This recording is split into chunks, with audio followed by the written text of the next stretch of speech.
This is a Q Media production.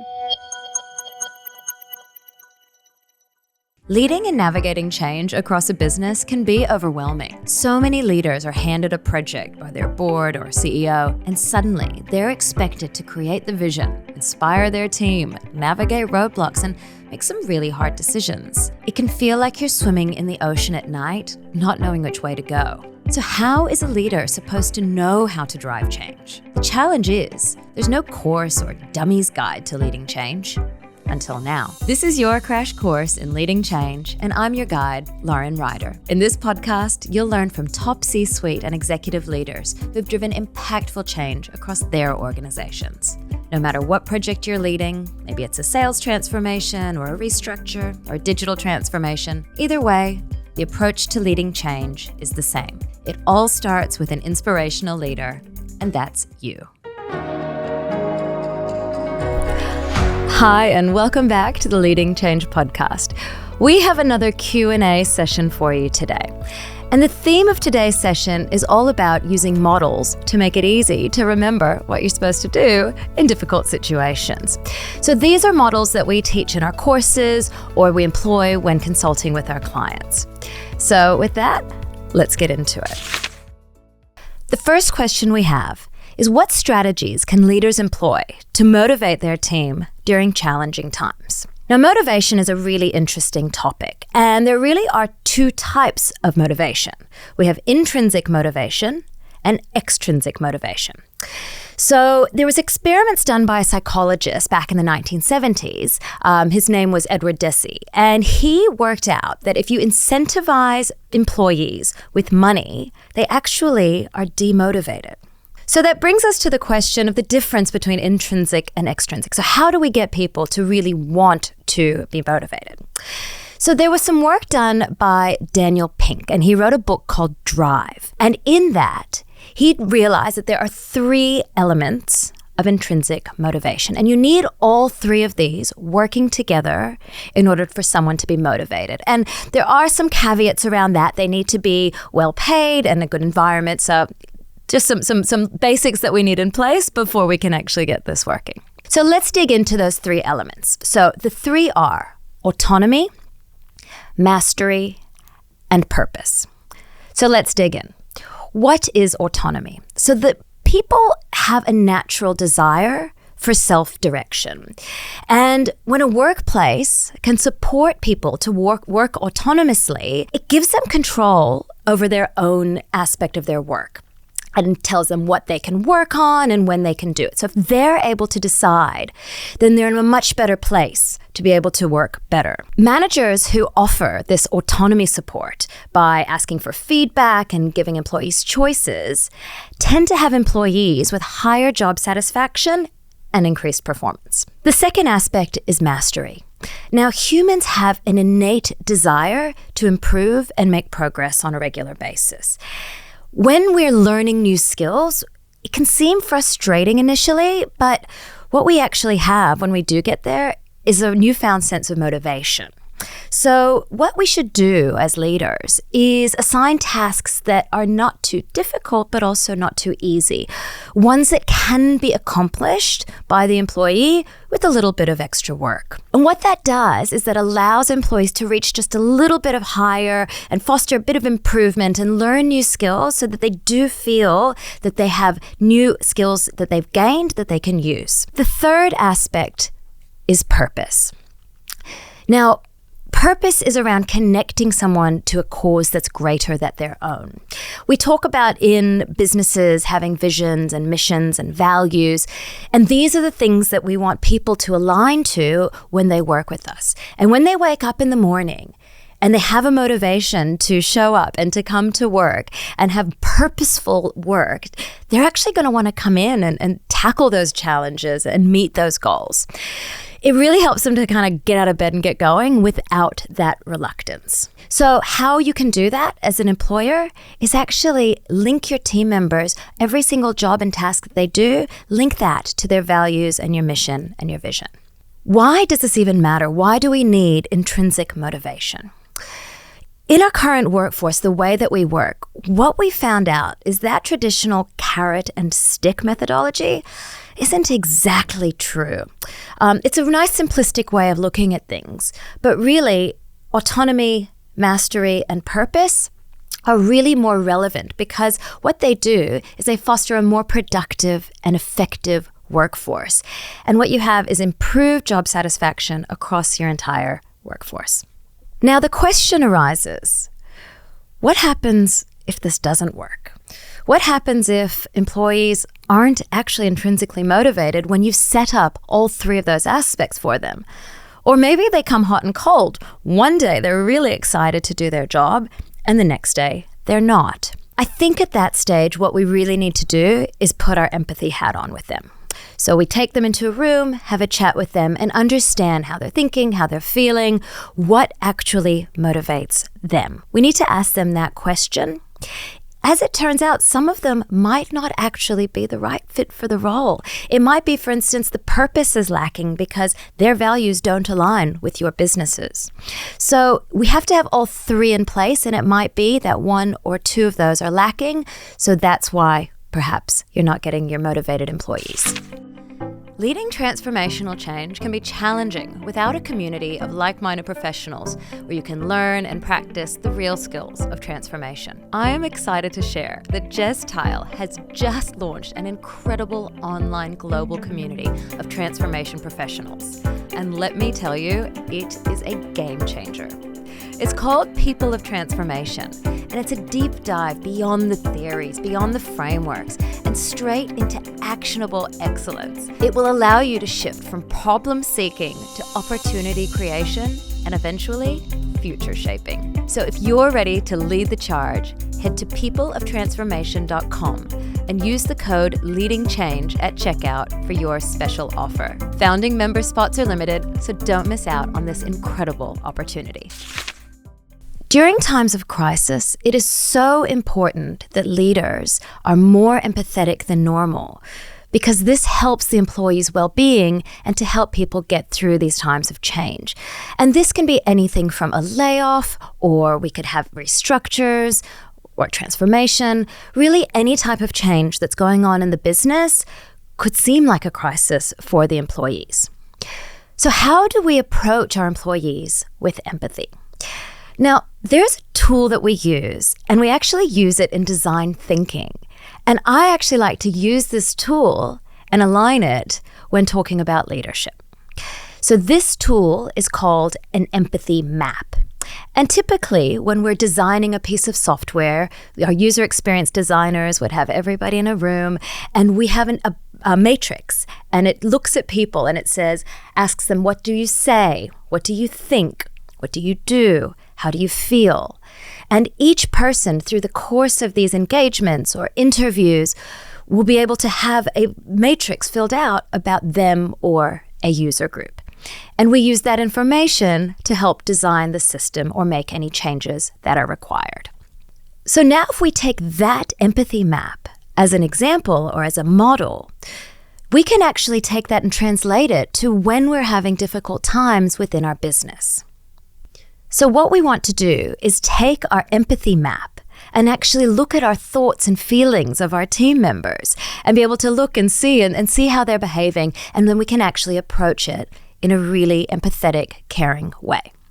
So how do we actually do this? Well, there's two steps. The first one is where we take the person into a room and we ask them questions. We ask them, what do they think about this? How do they feel about it?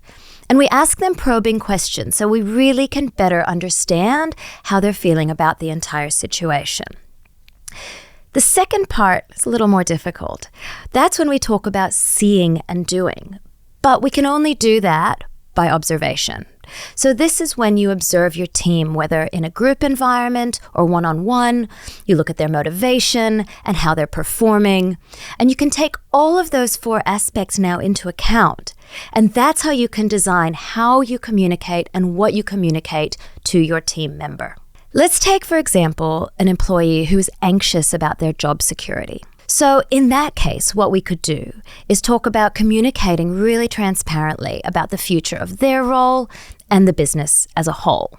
And you might not know everything at the time, but the more information you give, the less anxiety that person will have. So why does this work? The empathy map allows you to connect with your employees on a much deeper level. It ensures that you provide the emotional support and the psychological safety that's really necessary for them to continue to thrive in a challenging environment. Now, here's a question that I often get. During times of change, how do I manage resistance within my team? Now, I've answered that question in a lot of different ways, but there's actually a really cool tool that you can use that you can remember to be able to communicate better with your teams during times of change. Now, if any of you have taken any type of a change management or change communications course, you'd know this. It's a model I did not come up with, but I wish I had. So the model is called the ADKAR Model, and it was created by ProSci, who are the experts in change management.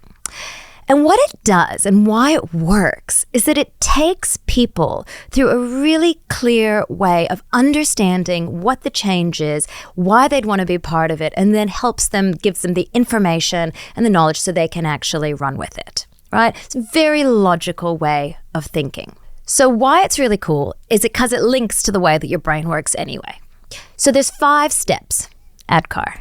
A stands for awareness, D for desire, K for knowledge, A for ability, and R for reinforcement, right? So I'm going to go through this really quickly because you can just sign up for a change course if you want to know more. But just to give you a little bit of what it is and what it entails, and then we'll go through some examples.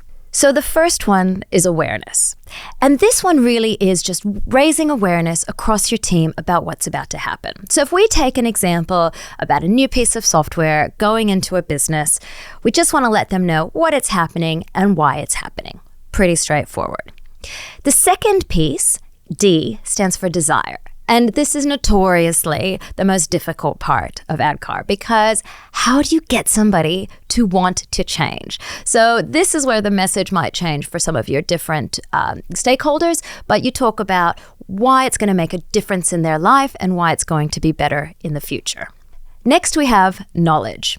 We have to provide them with information that will allow them to do their job in the new world. We have ability. So if we talk about knowledge as information, we talk about ability as training. So in our software example, we talk about how we can use the new system. We actually get hands-on into it. And the R is about reinforcement. One of the big reasons we don't get return on investment during change management projects is because people go back to their old way of doing things. So reinforcement is a way for us to be able to continue to communicate that message as to why it's still great and why they should continue to adopt what we're doing. Okay, so now that you know what they are, we're going to practice using it. And the cool thing about this is that while I gave you an example just now about a software implementation, which could take anywhere from, 3 months, 12 months, 2 years, we can actually do it in 5 sentences. Now, if you've taken a course with me, you'll know that I have a gorgeous kitty cat. And I love to use this example because it makes a lot of sense and it helps people to remember. So let's just say I've come up to you, a good mate of mine, and I said, hey, you know what? I'm going on holidays and I'm going to need a pet sitter.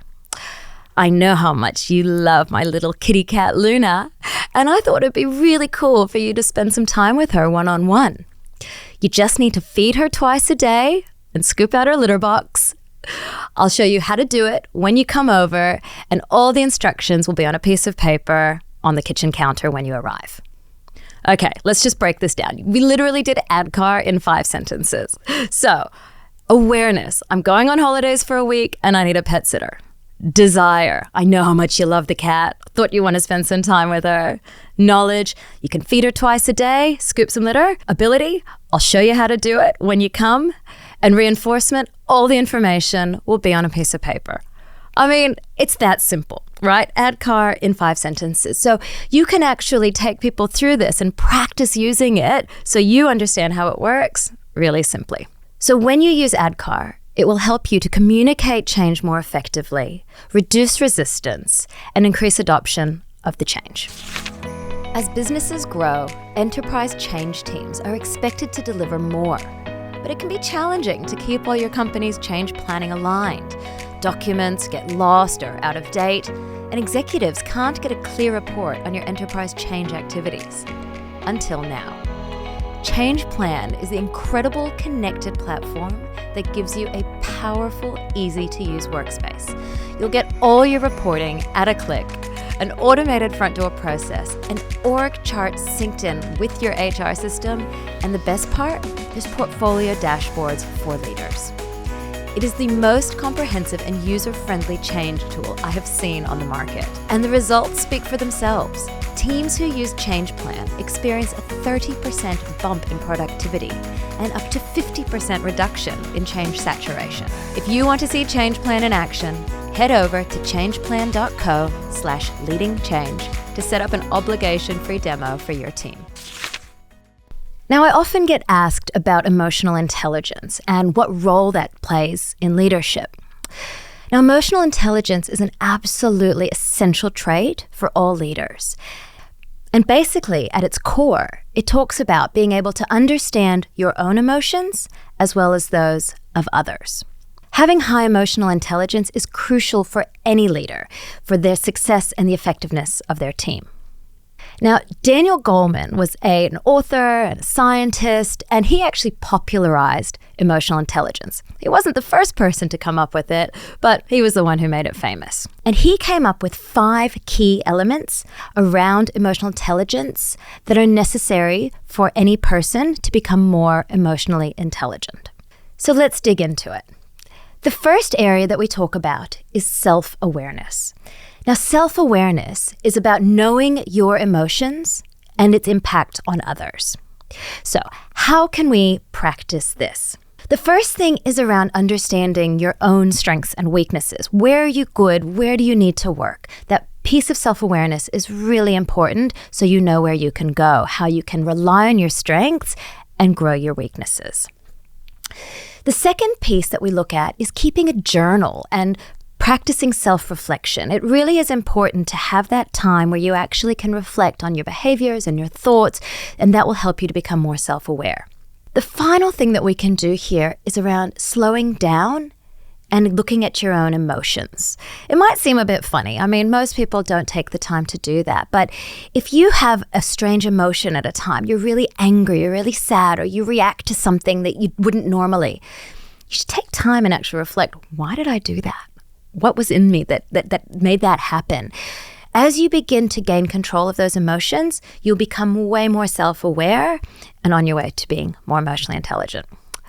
All right, the second area is around self-regulation, and that's how we can regulate our own emotions effectively.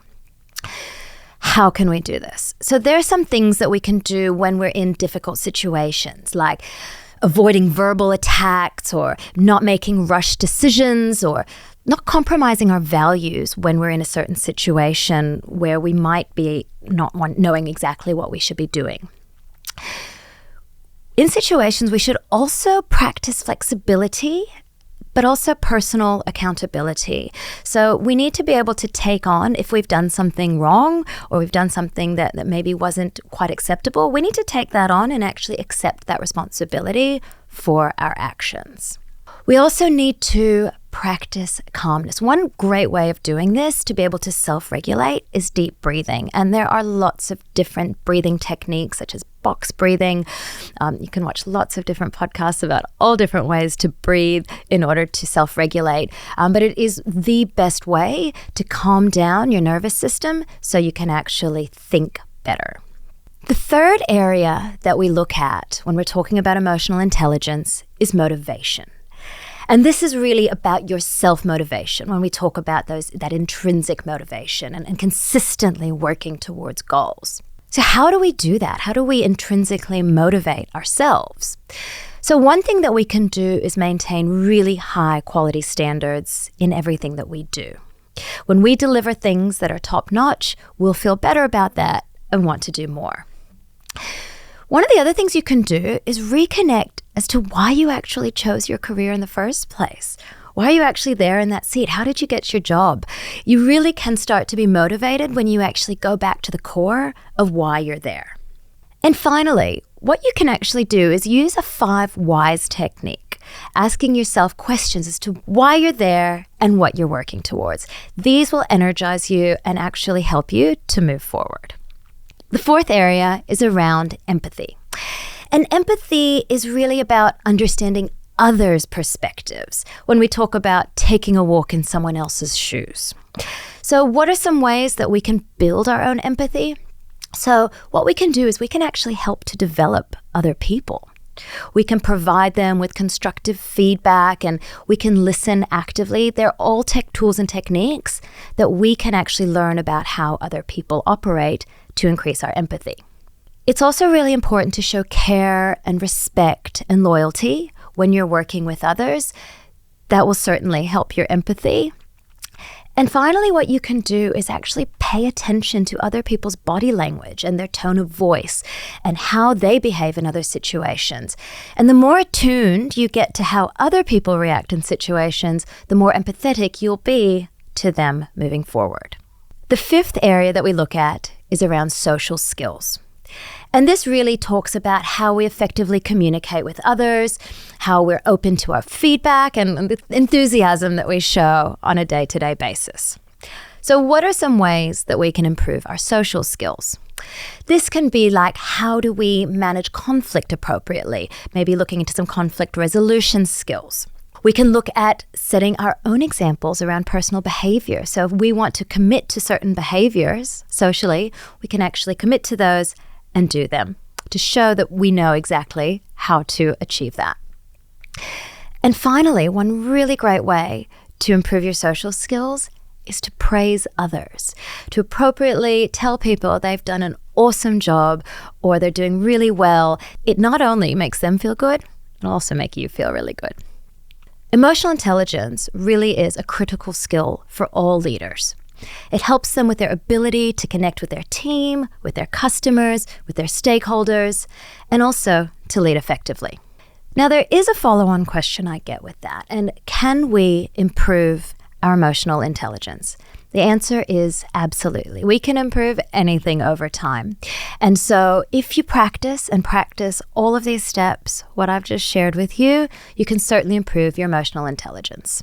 All right, so that brings us to the end of another episode. Now, this episode was really practical. I've given you a lot of tools that you can use in your day-to-day at work that will be really helpful for you to improve as a leader. But I don't want you to stop here. In order for this to sink in, I want you to grab a notebook or your journal, grab a pen, and actually write down what models called out to you. What are you going to do differently today to improve yourself as a leader? If you liked what you heard, feel free to hop onto our website, leading-edge.global. We've got lots of professional development programs that you can choose from if you want some more.